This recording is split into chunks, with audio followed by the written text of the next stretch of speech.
The more I watch of Akiba Maid War, the more I just have to say, what am I even watching? This episode, episode 4, just pure comedy gold. I mean, seriously, I just have no idea where we go from here at any particular moment, and for what is essentially a training episode, that's what it was.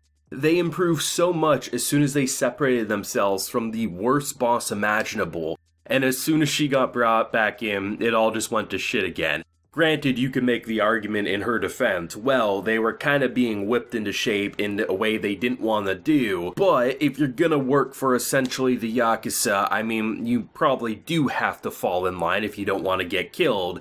But I guess you could argue if you want to have happiness, then you gotta do what makes you happy, but it's hard not to say, Mother, you guys are just so broken. You are so... screws are loose that shouldn't be loose, but it makes for one hell of an anime. The big conversation up until this point was, there was a blurred character in the opening. Is it the panda? Turns out it's the new character. But in this episode, they do confirm that the panda is human. So there's someone inside that panda outfit, or there was some weird Dexter's Laboratory shit going on that turned her into a panda, but nonetheless, it is confirmed, so they're not blueballsing us. The panda mystery will be explored even if the opening was a red herring towards the panda. And I am excited to see, because essentially, manager and panda get yeeted out of that building. They are homeless, they're scrounging for food, they are looking horrible. Probably one of the funniest jokes they've shown us in this show out of the month we've been following this is when you have Shippon basically, she's getting the hell out of there. It's essentially a horror episode when she's trying to get the hell out of Dodge. And then in comes Ranko, who looks like she's ready to shank a fool. She opens up the screen, actually. It's a misunderstanding. If you want to leave, go ahead. Looks down, sees just two homeless previous workers, and she's like, you know what? Maybe my life isn't too bad after all. This shit left me rolling, man. I just love the absolute insanity of this show, and even though they essentially kill someone almost in every episode, I mean, in this episode, the head bitch in charge, she just shoots a fool right in the middle of a meeting and then walks over to our manager who's just ready to pass out from pure fear after she previously dumped a guy. I'm not sure if it was coffee, if it was tea, doesn't matter. It was clearly a hot beverage. Literally puts it in her pants when she's getting summoned. Like, the show would not function without this manager, but it's so easy to see in a realistic sense, removing her from the equation would solve everything. Literally, this maid cafe got whipped into shape to be functional. And yes, did it look fun? Hell no. They had bags under their eyes, and honestly, a lot of them seemed like they're pretty damn depressed.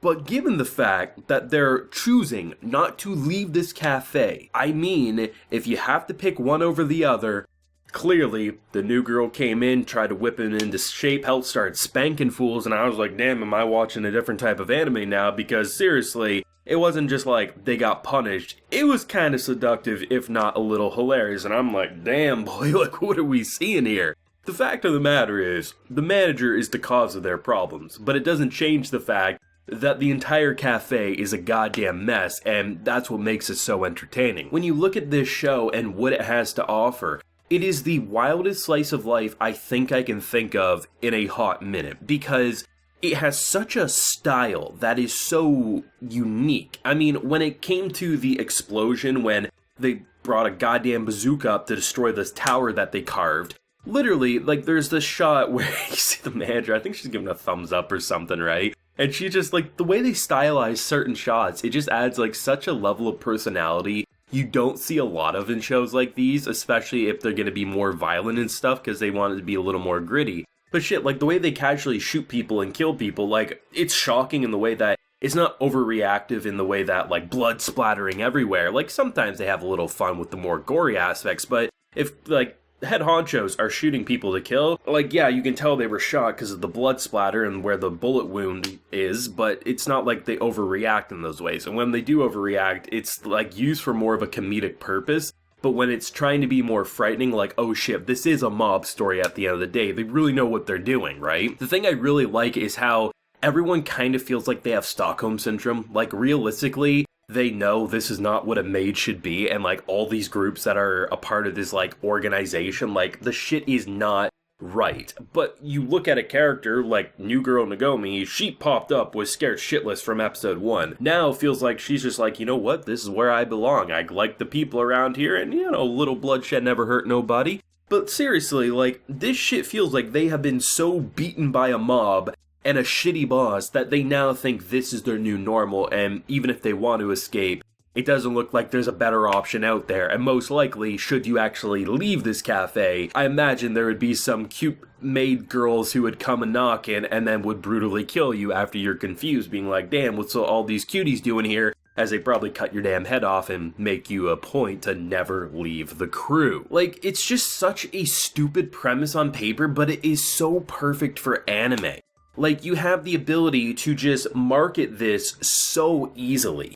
Put a cute girl on a figure, it's gonna sell. Put a maid girl on a figure, it's gonna sell even more. The merchandise just makes itself from a visual aesthetic alone, and they all have fairly unique character designs that fit a wide variety of preferences, from busty, smaller, and just all the different maids that people like. But then you add it into this insane action movie story where you're thrown into a mob world, and it's like, I can just think of so many ways you could make, like, you know, those figures where you can swap, like, the heads or the faces and stuff. Like, you could have a figure of any of these characters, normal, cute pose, but then you could change just a couple of things and turn them into a goddamn, like, horror scene. And, like, that's just the type of stuff that makes it so cool, and I think why it hits such a wide variety of, basically, tastes and preferences. And just, there's something about this anime season, when you look at it, like, I can't think of a single day of the week where there's not something that brutally will happen. The only day that I can think of would be Friday right now, but given the fact that there's that one mobile game adaptation starting up, I'm drawing a blank on the name, but it's kicking off tomorrow, and I assume that's a pretty bloody one too. And when you think about it, like, every day of the week has something where characters can die, characters are losing their limbs, or they just go so overboard, and honestly, I think this might be the bloodiest anime season I can remember. Like, if you look at how often shit is going crazy, and as someone who loves the violence, I mean, it's great to be an anime fan right now. I'm just excited to see where the characters will end up by the end of this one, because based on what we're seeing, they're not going to separate themselves from the overall hierarchy. Like, I think they're going to be loyal to the end, but it doesn't mean that there couldn't be some form of end goal that pops up, and I think it's probably going to relate to the panda. That's just my hunch. Whether, you know, the reason we're covering the identity, people come in, why is there a panda here? It's not actually a panda, confirmed to be a human. I think that could be the big hurrah for the season, and if it does well enough, I imagine we'll see a season 2 that can maybe go a bit further. But as it stands, an episodic Mafia Maid story continues to find ways to be action-packed, almost parodies of different action movies, but most importantly, it's just a goddamn wild ride. And as someone who can watch slice of life based on school settings where not a lot happens and the most exciting things is a club, the fact that you give me a slice of life in a mob movie, all things considered, with a maid aesthetic, it's hard not for me to say this should be 10 out of 10 for what I need to see. I don't need everything to have an overarching long plot where, you know, a character gets set up, then sabotaged, then we kill them. Like, if you were in the middle of a mob, like, you could have dozens of years with these characters just going with the flow in these types of shenanigans, and it works out quite well in my opinion. But either way, I leave another episode just, damn, what am I watching, but I need to see more. But thoughts, feelings, ideas, theories, if you got any, down below. Leave a like if you enjoyed, and subscribe if you're new around here. You can also consider supporting the Patreon if you want to see some exclusive content ranging from live reactions, video shoutouts, and other fun little perks, so check that out if you so wish. So, till next time everyone, please take care and have a good one.